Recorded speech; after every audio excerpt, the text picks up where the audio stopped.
Welcome everyone. Thank you for joining me today. What I would say before I kind of crack on with today's talk is afterwards, later on this afternoon, Megan, who you can see on the screen there, will be dropping you over an email that's got a link to this recording and a copy of the slides as well. So by all means take notes, but don't feel that you've got to scribble everything down because you will get it all sent to you. There's not actually that much on the slides. They're there to keep me on track more than anything else, to be honest with you. Look, there will be time for Q&A at the end, but if you've got any burning questions as we go through, then please just raise a hand or just shout out, because I don't want kind of you getting stuck on something and not being able to move forward. But there will be a bunch of Q&A at the end. If you think you're going to forget your question, by all means put it in the chat, and yeah, Megan will collate those and send those over to me. But yeah, the aim of what I want to do today is to give you some really actionable stuff that you could go away and use, get you thinking about things a little bit differently, all value. And then if it's all right at the end, I'll spend literally 2 minutes letting you know about how I can support if you want to. But this is not one of those talks where essentially it's a convoluted sales pitch. I want you to all go away with stuff that you can absolutely go and do right away following this meeting. Okay, so let's crack on. So did you know 84% of B2B decision makers say that the buying process starts with the referral? And when those customers come in, they typically stay for longer and spend more. And I don't think this stat even takes into the account that a lead that's a customer that's come in for referral is more likely to give referrals as well. And this is the big one. 86% more revenue growth for people that had formalized referral programs. So it just goes to show it's not just what you know, it's who you know. So quick show of hands, who here gets referrals? Okay, yeah, a decent amount. And how many people here are asking for them consistently? Oh, no one. Okay. And how many of you would say you've got partners in place? So people that are referring people to you on a consistent basis.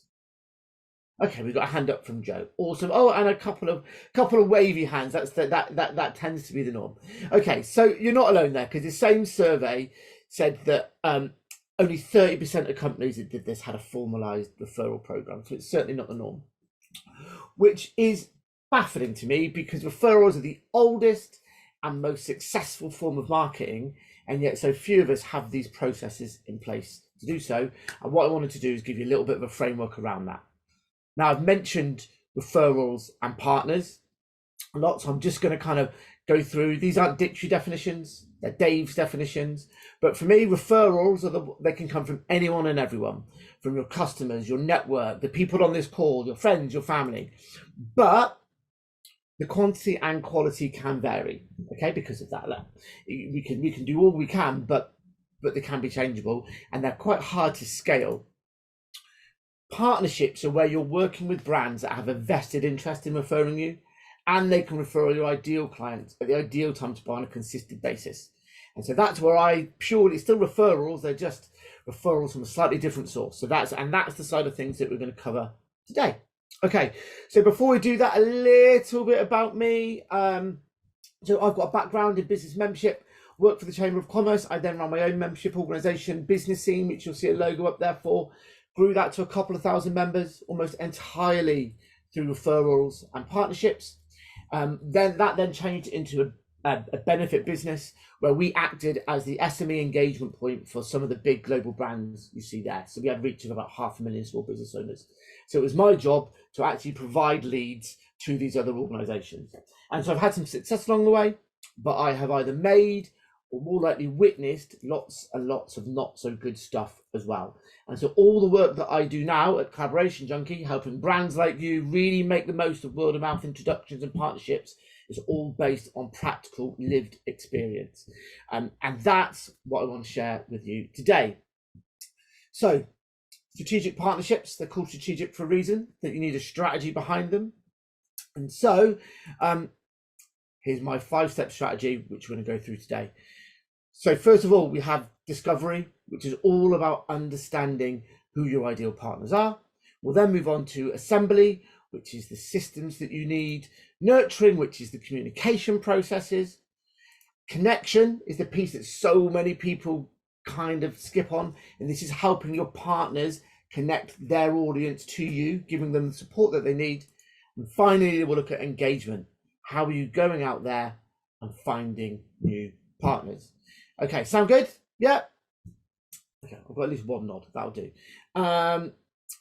Okay, so before I move on to kind of the discovery piece, there is a golden rule for this stuff, and this works for just casual referrals as well as partnerships, and that's make it easy.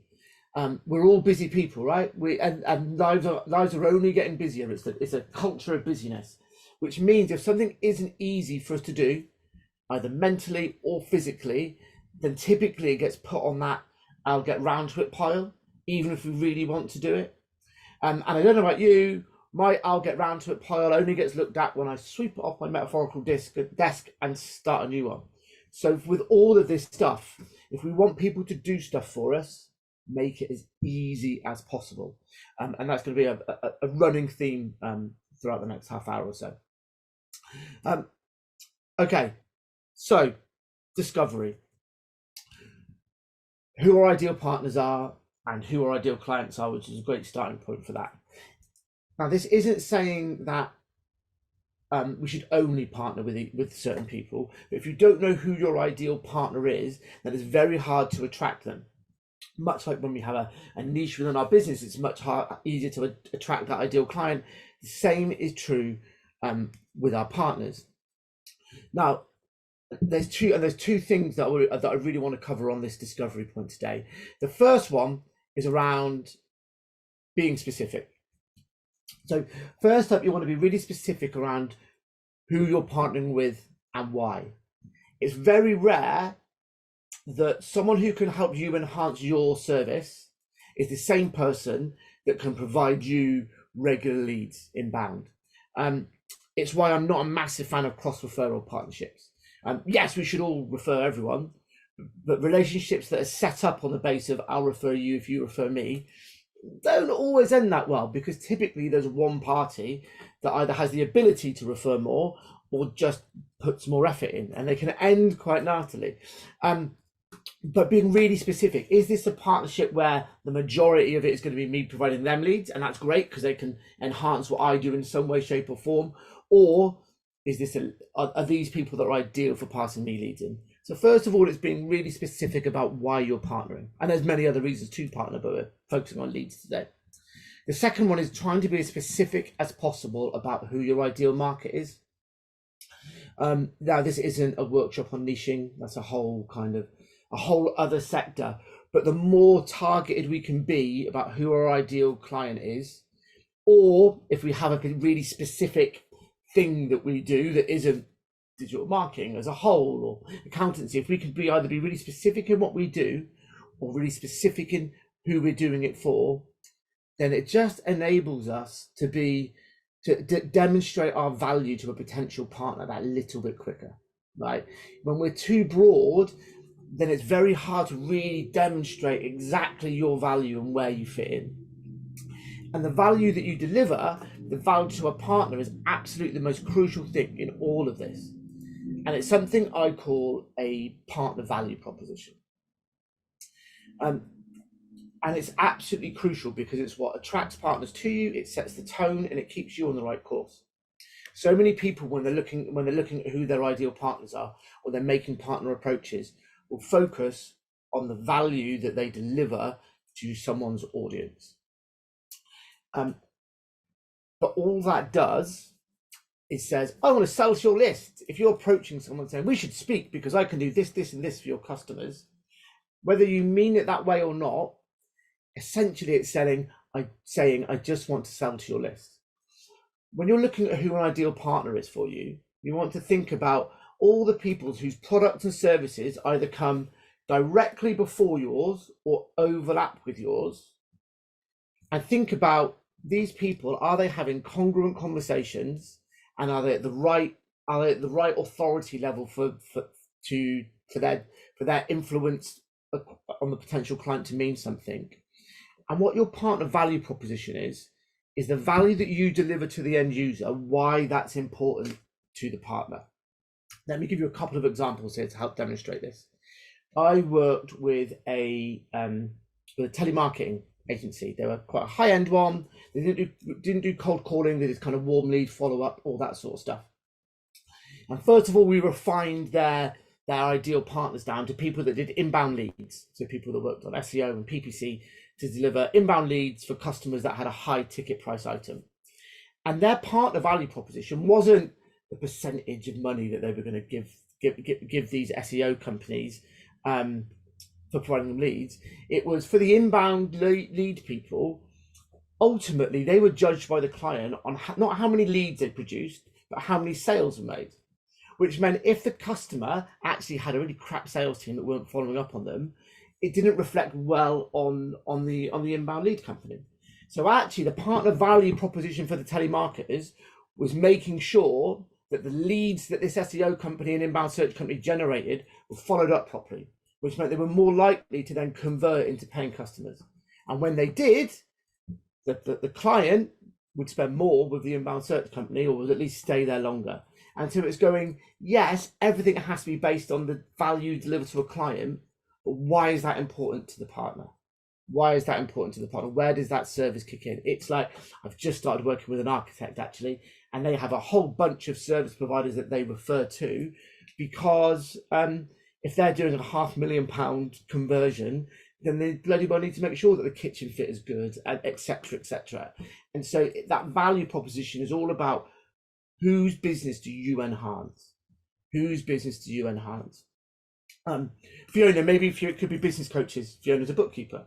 Maybe it's business coaches, because actually, if they're working with someone on their business and they can't get their head around the numbers, they don't have a clear plan of where they are, well then how can they do their next growth focused stuff? It's just looking at who fits in that schedule, in that time frame, that customer journey, overlapping with you or before you, typically not straight after you, right? Because they're too far down the line, then it's a backward referral. So your ideal partners are something that happens just before what you do. But if you can really make sure that you focus on why what you do is important to the partner, not the customer you're looking to be referred to, it's a game changer. I cannot stress that enough. Okay, so we know who our partners are and why they would want to work with us, not the other way around. Next in the piece is assembly. So this is all the behind the scenes systems and processes. So this isn't going to necessarily win you partners, but it is what helps you keep them and build trust with them. And I use a festival scene here for two reasons. A, I love festivals and festival season is upon us, but also imagine whatever your music tastes were, you've seen a new festival lineup and it's the best lineup ever, like just from morning to night, just the best ever lineup. You're super excited to go, but when you get there, it takes 2 hours to get in because the queuing's a nightmare. Once you get in, there's only one bar and the queues are a nightmare there as well, and the beer's all warm. Then when the bands start, the sound system's awful and all the bands are out of order, so you have no idea who's on when, right? Now, no matter what happened next year and how good the lineup was, you wouldn't go back to that festival because the behind the scenes stuff was such a shambles. And the same is true of your partner program. No matter how well you get it defined and how brilliant it is front of house, you need to make sure you're able to deliver on people's expectations. And there's one of two things we want to do here. First of all, we want to build trust. And the second thing is that we want to make sure that we're setting ourselves up to be able to scale. Two aspects here that I really want to cover that are essential ones to get right are lead handling. So are you set up to receive leads and cope with them in the right way, so there's a decent level of service? Partnerships, when you first kick off a partnership, typically it doesn't go quite as well as you think it's going to. We all plan for world domination and think that everyone's going to take up this offer, and typically they don't, right? It tends to be a slower burn, but you need to set yourself up as though it does go as well as it possibly can. One of those major brands you saw on that lovely list of logos before, when I worked in my membership organization, we sent out an email blast to our members and our prospects for some free sales data. This was with a new partner, and we knew this was going to be well received. Our members were going to like it, and then we will use it as a bit of a lead magnet to bring new members in as well. And so big international brand, and we spoke to them, so I think this is going to be quite successful. We designed it in a way that someone just had to click one button and then it would get fired off with all their details, and then, yeah, fine, 2-day turnaround. Ended up being 2-week turnaround from someone, because we delivered so many leads to them. I think it was something like 420 in a 2-day period. They couldn't cope, and so it took them 2 weeks to get back to people. And so instead of us having happy members and new contacts wanting to join our organization because they had a great experience, we just had loads and loads of complaints. And so immediately, right at the start of that partnership, kind of the trust was gone, and it never really recovered. We didn't feel we could rely on them. And that's not something that you want from a potential partner. So I wouldn't necessarily say expect the worst, but don't expect that things aren't necessarily always going to go like rocket fuel. But you do need to be able to prepare and be ready in case they do. The other thing that's really important on this behind the scenes system stuff is tracking. Once those leads come in, make sure you know where they are in the buying journey, and when they convert through to customers, where they are in the customer journey. So that if your partners ever ask you where someone is, you're able to tell them very quickly and very easily. Because if you can't, and again, it happened to me on a number of occasions, one of two things will happen. They'll either think, if you're paying commissions, your partner might think that you're trying to dodge a commission, or they might think that you just don't know. Or it comes across that you just don't know where they are in your journey. So you either look like a crook or you look like you're incompetent, and neither of those two things is a good look as a partner. So once you've got leads coming in, make sure that you've got some kind of system set up to track where those leads are. Now, you can spend thousands and thousands on fancy partnership software, or you can get a free CRM, which would probably do it as well. But it's better to have a spreadsheet that you use than a CRM system that you don't. So it doesn't have to be these super high-tech systems, but at the very minimum, you just need to know where anyone that's come in through a partner, understand where they are in both the buying and the customer journey. It seems simple, but so many people don't do this stuff right. I mentioned kind of commissions and things, so I'm going to touch on it here in terms of the structure. Just before we started the event, someone was talking about referrals. So referrals from your customers in your network, very, very grey area around whether you reward them financially or not. All about extrinsic and intrinsic motivation, and if you over push a reward up front, it can really turn some people off from referring you because they would have referred you anyway. For me, for strategic partnerships where it's a more commercial relationship, unless someone really doesn't want to receive a commission, or they're not able to because of their sector and regulatory pieces, I'm a fan of commercial relationships because it just elevates it from a friendly handshake to something a little bit more formal, a little bit more serious. It means it's more likely to survive if an individual within either organization moves on. Yeah, it's not essential, but I typically recommend them. And what that looks like, many and varied. I think I did like a half-hour video on it once, which I'm happy to share, whether it's a percentage of sale or a one-off piece. I'm a big fan of lifetime value. So for me, because I'm in a service business, I do a percentage for the lifetime that I'm with that customer. But it's whatever's right for your business. But I am a fan of kind of that commercial piece when it's strategic referral partners. Okay, so we know who our partners are, why they want to work with us, and we've got some systems behind us so that we know we can kind of deliver the right level of service. The next piece is nurturing. So this is alongside the system, this is the communication processes that mean that we're building relationships with our partners in the right way. It's about making them enjoyable. It's about making them the most effective. It's about us really, really capitalizing on the opportunity. And there's different reasons to talk to our partners. Some of it may be transactional, keep them up to date with what's going on with those with the leads that we're receiving. But sometimes it can be about building relationships as well. There is, particularly in the kind of the software and the SaaS world, there can be this temptation to over automate a relationship. But what we need to remember is that its core, a partnership is based on human interaction. And so there needs to be this, for different reasons, there needs to be this mix of different styles as to how we communicate, so that we're both doing the transactional stuff, which is fine to be automated or semi-automated or templated, but not forgetting that at its core, we need to really make sure that we're building that relationship. You want absolutely rock solid relationships, so that if one of your partners receives a phone call from a competitor, they're not even thinking about going anywhere else, because you're doing all the transactional stuff really well and there's a personal relationship there. So what I do want to do is cover, there's so much stuff that we can do within this kind of comms piece. I want to focus on the three main things that I think are absolutely vital. So the first one is around setting expectations. Now, how many of you have had, for those of you that are still on camera, how many have had, or show of hand, virtual hands if you're not, have you had relationships with people and then over time they've just kind of drifted apart and they've either fizzled out or never really got to where they were going, and something just hasn't quite felt right and you've not been able to quite put your finger on why? Yes? Okay, thank you, Alison.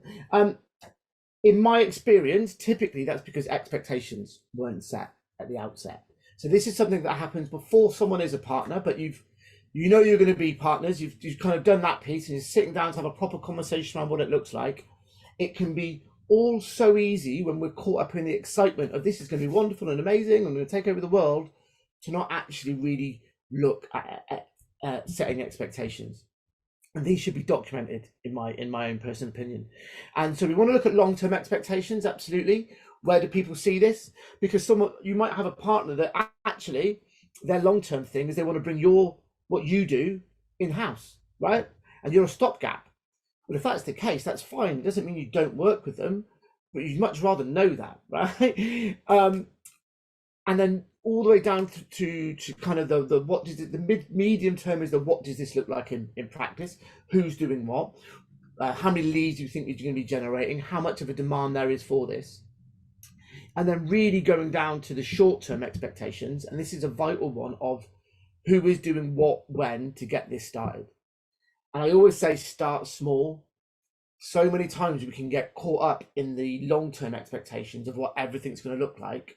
And I've been a part of this, a number of partnerships where the partnership never started because we spent so much time in long-term expectations, and then one of the parties got dragged away to another priority and things never picked up. So I'm a really big believer in starting small. What's the simple thing you can do? Even if it's just sharing some content, right? What's the simple thing that you can do that just gets you going? Because once you start going, you tend to kind of build, momentum builds, and it's a really powerful thing in a partnership. So setting expectations and documenting them, really, really powerful thing to do. It can feel a little counterintuitive because it like you want to just enjoy where you're at. But honestly, this stuff makes such a big difference, because if you're even just 5% out in your thinking at start, then over time that 5% gets bigger and bigger and bigger. If you imagine it on a graph, that was really bad me doing it, but there we go. So really set expectations. The next thing's around keeping your partners informed. So this links back to the tracking that I mentioned in assembly. Every time someone provides you with a referral, they're not just giving you a lead, they are giving you a little bit of their reputation. And you need to treat that with the respect and the trust that it deserves. And part of that is keeping your partners informed about what's going on with their reputation. Now, this is especially crucial when you first start working with a partner, and then maybe there's, no matter how well you got on, there's always going to be that slight anxiousness when leads start to flow. But make sure you let your partners know what's going on. Now, depending on the volume of leads that you're getting from your partners, if you're getting a high volume of leads in, maybe you've got a lower cost product or whatever it may be, then you probably don't need to be emailing them and updating them every time someone's on that different buying journey. Maybe it's a monthly report that you send to them. Conversely, if you're getting fewer leads in and they're much more personal in nature, well, then maybe it's keeping them up to date at certain milestones. the key thing here is to find out what your partner wants. What are they comfortable doing? So we've got the systems in place to track them, where they are, and then you've got the nurturing comms in place to keep your partners updated to the right level. And that might change, as I said, as time goes on. They might want being kept really up to date early days, and then maybe it moves to monthly report because they trust you that bit more because you've been working with them that little bit longer. But keeping your partners informed, absolutely crucial. And then the final one is around, I say formal reviews, strategic reviews is probably a nicer term. And this is something that so few people do, because they'll go, oh, I talk to my partners all the time. We're chatting daily because of all the leads that are coming in. The thing is, when you're talking to them daily about the transactional nature of the partnership, you don't really take a chance to step back. And the power of stepping back is that you can review those expectations that have been set, and it means if there are tricky conversations to have, they're that little bit easier because of the expectations. But it also gives you the opportunity to ask them, is there anything we can be doing better? Because there probably will be things that you could do better. The sort of thing that your partner might not pick up the phone to you and call you about directly, but when you ask them, it could be something little like, oh, I wish this report did this, or when so-and-so emails this through, this always happens. And so they're niggles more than complaints. We don't want niggles in our partner program. We want everything to be smooth and easy, and our partners to love everything about working with us. So first of all, it gives us the opportunity to do that. But it also gives us the chance to ask about what's going on in their world. And this could be both their personal life, because it's good to kind of build a personal relationship, what's going on with the business in general, being curious. Curiosity is the birthplace of opportunity. And I promise you that by having these kind of meetings that are outside of the day-to-day, you will unearth extra opportunity. It'd be lovely to think that everyone always thinks of us. Oh yeah, of course Jules could do that thing because it's just like this other thing she does. It just doesn't work that way because we're all busy. And so by having these more curious conversations, you will unearth opportunities either for yourself or for others. So really, and as well as building really strong relationships. So yes, set expectations, keep your partners informed on a transactional basis throughout the relationship, and make sure you have kind of proper scheduled strategic reviews. Okay, so who our partners are, we've got the systems in place, we've got the communication processes in place. Next is about connection, and this is where it all ties together. And it's about how you're actually helping your partners connect you to their audience. So many people I speak to, if I ask them about their experience of partnerships, it's that they've had some, but they haven't really worked. The leads didn't really come in at the volume that they thought they would. And often there's a bit of expectation setting there that didn't happen. But also what it is they've not given their partners the right level of support in order to promote them. And there's two things, two sides to this that I'm going to cover. The first one is partner facing. So this is especially important if the majority of the referrals and leads that are going to come your way are going to be through a personal introduction from your partner to you. So essentially this is like sales training for your partners and their teams as well. It's all the things that are in your head around, this is the perfect time to introduce me. These are the pain points. These are the things people might be saying. All those kind of things that you just inherently know as buying signals. Don't presume your partner's going to know those as well, because it's not common sense. It's experience. It's your experience that means that you know these things. And sometimes, even if you're working with someone at your partner who heads up that organization, they may get it. But who are the people that are actually going to be implementing the partnership on a day-to-day? Maybe they're not quite as kind of opportunistic. And so by giving your partners the benefit of your experience, you're helping it to make it easier for them as well. So that could be things like FAQs. It could be the ways that they should position you so that they feel comfortable doing that. It's the things to, I talk about moments in time and triggers quite a lot. So moments in time are the moments in time in someone's business or personal life where your product or service is absolutely at its easiest to sell. So it could be a physical time in the year or it could be a certain time in a business's life, or it could be someone moving or hiring an employee or whatever it may be. Understanding those moments in time and working with your partners to understand when in their customer journey they're finding out about those, and it's a really powerful thing to do. If you get your partner value propositions right, then your partners want to promote you.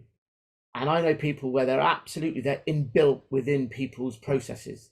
So their partners will have a couple of questions when they onboard new clients, which will flag up whether it's worth a referral being made. And so all these things are essentially making it easier for your partner to refer you, because you're taking the guesswork away from them. You can really build yourself in, but that comes from having that strong partner value proposition.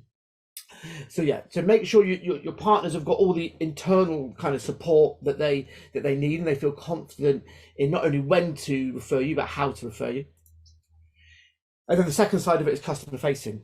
Look, there's a whole bunch there. There is as many things that you can do for your partners as there is you can do in your own marketing. Yes, it's great to have a suite of products, but what I would always say is ask your partners what works well for them. If your partners are running webinars, can you jump on and be a guest? Are they doing a podcast? Are they running physical events? Do they have a newsletter that gets loads of views? Does the blog section on their website get hit? Or maybe they're big on social. Whatever it is that your partner is doing that they get results from, see where you can add value in. Two things that I want to cover on this piece. One is a kind of a bit of a just an awareness thing, really. It can seem a bit cheeky when we're constantly asking, oh, can you promote me more? Can you promote me more? Can you promote me more? Now, if your partner value proposition is right, then they're going to want to do it. But also, if they're an organization that's putting out a lot of content, then you can be, if you're someone that can provide high value content that adds value to their audience, you become the marketing department's best friend, because you're a guest speaker that they haven't got to find, or a blog article that they haven't got to write themselves, or a social post down that week. So by you providing high quality stuff that adds value to their audience, then actually you're doing them a favor as much as you. And not true of every partner, but partners that are putting out a lot of content, yeah, you can be, by becoming their marketing department's best friend, you're actually really benefiting yourselves as well. So find out what it is they're after. And then point two was, when you send it to them though, make sure that you tweak it for them. So you might have a range of great social posts or brilliant email campaigns that read as though you've sent it directly yourself. Speaking from experience, we dealt with the marketing departments of huge international firms, and they would still send us content that read as though they'd sent it direct. So either me or someone in my team would have to go through and tweak it to make it sound like it came from a third party. And every single time we did that, it used to piss me right off. So do make it easy for your partners. Do the hard work for them. It doesn't take much for you to just top and tail your content slightly differently, so that your partner can just copy and paste and send it out. They'll be much more likely to do it. They'll be much more likely to do it when they say they're going to do it, and they will love you for it. Okay, so now we've got everything in place around who we're partnering with and why they want to work with us. We know we've got all the stuff set up, ready to make the most of those relationships when they come in. It's now time to go out and get them. So I'm going to keep on the making it easy bit here. There's a piece here around remembering about being easy for yourself as well.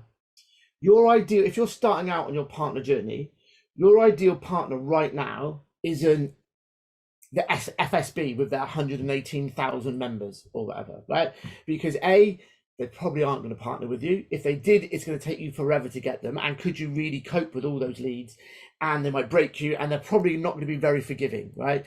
Your ideal partner right now is someone who's going to convert quickly, is going to be someone who's going to be friendly, and as you try these things out, it's going to give you good feedback, and it isn't going to be too harsh.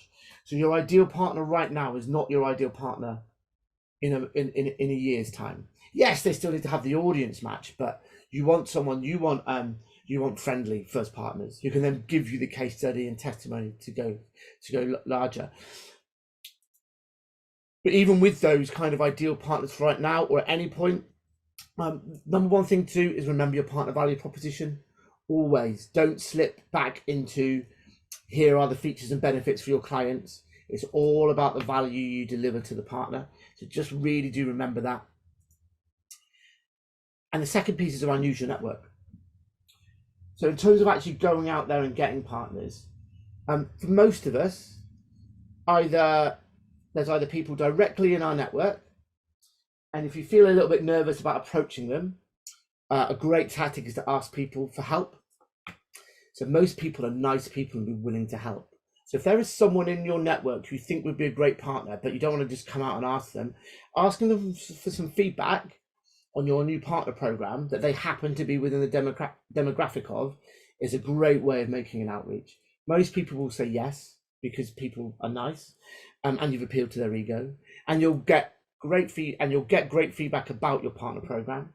And if it does hit the spot, even if they're not going to be a partner, there's a good chance they'll refer you on to other people like them who might be good partners for you. And on that referral note, that's where for almost everyone I speak to who's starting out on their partner programs, most of us, if we don't have them directly in our network, we've got a bunch of partners that are once removed from this in our network. And so going out and asking for referrals to partners is the perfect way to start building your partner program. Because asking for referrals to partners is also much, much softer than asking for a referral for a lead. Because as long as you've got your partner value proposition right, then the person that's making that referral knows that there isn't a sell involved here. You should never, ever have to sell a partnership opportunity. If it feels like you're selling a partner opportunity, then stop, because you are. And it means you've either got your value proposition not quite right, you haven't quite targeted your partner right, you just haven't got your pitch right. It should always be an opportunity. You might have to lead the discussion, but it should always be an opportunity kind of led partnership based discussion rather than a sales pitch. And so for most of us, we can have those conversations quite easily just with the people that are either within our network or once removed, because partnerships are based on trust. And then as we get more partners on board and we can get case study and social proof, that's what forms the trust, which means we're able to go slightly colder and slightly further away from our immediate circle. So, in summary, really understand what your partner value proposition is, so you can really target ideal partners.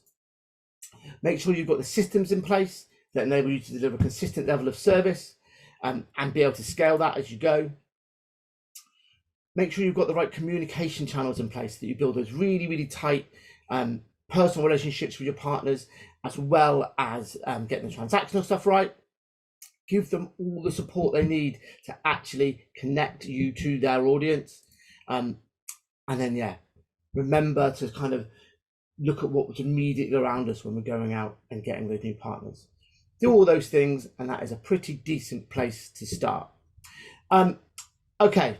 So I said that I would do half an hour and then very, very quick 2 minutes. So if you want more support with this stuff, obviously there's a lot more than just those very quick 5 steps to it. My Kickass Collaboration Program is an online group program where we go all the way through that dance framework in detail, online with up to 8 business owners. It's a 6-month program, 2 sessions per month in the mornings. Your partnership program is ready to launch by month 4, though actually the people that are on at the moment, they've been having partner conversations kind of throughout. Actually, it's £400 a month and kicks off in September. If anyone would be interested in that, please give me a shout. Megan's going to drop some links into the chat as well. I obviously do tailored support one to team, and that's either on partnerships or on just getting some of the more fundamental referrals in. So that's me. If you would like to kind of start the email, get access to the slides, the recording, find out about any of those programs, or just book a call with me to have a chat, then there's a QR code there that will scan and take you through, or Megan's going to put some links in the chat as well, which I can't see. But that's it from me. Thank you for listening. Any questions, people? Raise a hand or just shout out. I'm not fussy. I'm going to have a quick look at the chat. No, stunned silence. Not one question. No questions from me, Dave, sorry, but I just wanted to say thank you so much for today. It's been very insightful. No worries at all. No worries at all. And yeah, I'm glad you messaged yesterday. That was a very quick. Yeah. Any more? Right, I'm gonna give it a one. I'm gonna give no. Oh yes, we have Natasha. Yes. Yeah, thank you. This was really enlightening. In fact, I've got a call with someone who's asked me to be a partner in a sec, so it's been very insightful. As far as my business is concerned, I feel like this is like perhaps a bit further down the line for me, but and I know when we met, we started talking about referrals. Do you do any kind of training on? I mean, would you agree that it's best to start with just kind of asking for referrals before you go down this partnership route? Depends on your business. Yeah. But I think the nature of your business, Natasha, which is a coaching business, for Yes. us on the call, is that I think a lot of your partners would potentially start off as referrers anyway, and they would develop into something more potentially. So I think you're probably in a kind of a mid ground there. But yes, if you're not doing the referral piece already, then that's a good place to start. And what I would say is that is the connection piece that I mentioned today. Yes. Absolutely something that you still want to be doing with people who think that they can refer you. So giving them so like those moments in time that we spoke about. Yeah. Or I call them triggers, which is when someone's ready to work with you, Natasha, they will be saying certain things when they're out networking or in meetings or whatever it may be. And it's typically not what's written on our websites. That's what we wish they said, but they're saying something else when they're experiencing this pain, right? And so sharing things like that with you do it with your partners, but sharing things like that with your referrers as well, it just allows them to more easily think about who could be a good referral for you. So I think there's absolute synergies, and we still need to keep people who referred us up to date. So that whole thing about the trust and looking after a bit of someone's reputation, it still rings true. You just do more with partners than you would do with a usual casual referrer. So, but yes, I do help on referrals as well. Yeah. Okay, great. Thank you so much. Paula. Hi, Dave. Hi, everyone. I'm still relatively small, so I'm a bit concerned that if I go into a partnership agreement, I will be overwhelmed with work. And as you say, you don't want to overpromise and underdeliver. So our partnership's sort of too formal for me, a little bit like Natasha was saying, really. It depends. It comes down again on that expectation piece. Right? So the good thing about partnerships is that they're much easier to scale. So if there's someone that's going to be a good partner for you, so in your instance, Paula, I'm guessing that you're here with copywriting. I am, yes, yeah. So the obvious one would be a broader marketing agency, or maybe a website builder, like someone on that digital marketing piece. Yeah. And so you could absolutely form a partnership with someone like that, but let them know how much capacity you have, so that they're aware of where you sit with that. And again, that might start off, if you're more comfortable starting that off as a more friendly introducer type and see if it develops through, then that's absolutely fine. But you can still put that, it comes down to that expectation piece, Paula, right? That's why it's so important to do that. The other thing I would say around partnerships is you saw some of the logos that were on that first slide of mine. I was clearly in a business that was nowhere near the size of Volvo or Regis or Yale. But it's just as an aside, is we can sometimes be in partner conversations with people that are much bigger than us, and there's a imposter syndrome can kick in, and we're like, oh, well, how do they really value us? I was in the offices of Yale, and they were a big client for us. We were kind of generating 10,000 leads a month for them and things, and doing quite well out of it. And my contact left, and I was petrified that the relationship might then go. I didn't really get on. I didn't warm to the other person quite as much, but that's fine. We're just different people. And so I went to their offices, did the handover meeting, and then I stayed to say goodbye to my old contact at the end. And said, well, that went much, and I said that went much better than I thought. I was really worried. And he laughed and said, Dave, I don't think you understand just how much of a crucial role you play in Yale's SME engagement strategy. And like here I was in this little 3-person business being a major cog in their machine, and it's because we could do things that they couldn't. And so there is this thing around, even when you are new and you're starting up, if you're wanting to partner with someone that bigger in whatever terms, there's a reason they want to partner with you, and it's because you do something unique, you do something special that only you can do. That's either what you do or how you do it or who you do it for, and we should never be afraid of of going for that kind of that if it feels a bit scary, going for it anyway. Just always worth remembering where we're at. But no, you absolutely can, Paula. You just need to set expectations right. Okay, thank you very much. It's brilliant. Just in something chat. Alison, I'm in Wiltshire, by the way, if you're still here, Alison. Yeah, there we go, in the beautiful North Wiltshire countryside. Right, any more for any more? Or are we good? I think that's it, isn't it? Right. Thank you everyone for coming along. Thank you for participating. As I said, you will have anyone that wants to book a call just about any of this stuff. Megan put some links in the chat. You'll get an email through. But thank you very much. What I would say on the subject of referrals is I run these every month. So I think the next one is August the 17th. If you know anyone that you think would get value from either one of these sessions, or you hear of people that are looking to formalise their referral or partner programs, then an introduction would be amazing, either on LinkedIn or by email. Right, thank you all. Enjoy the rest of your days and have a wonderful, wonderful week. Thanks, Cheers. Dave. Bye. Thank you. Bye-bye.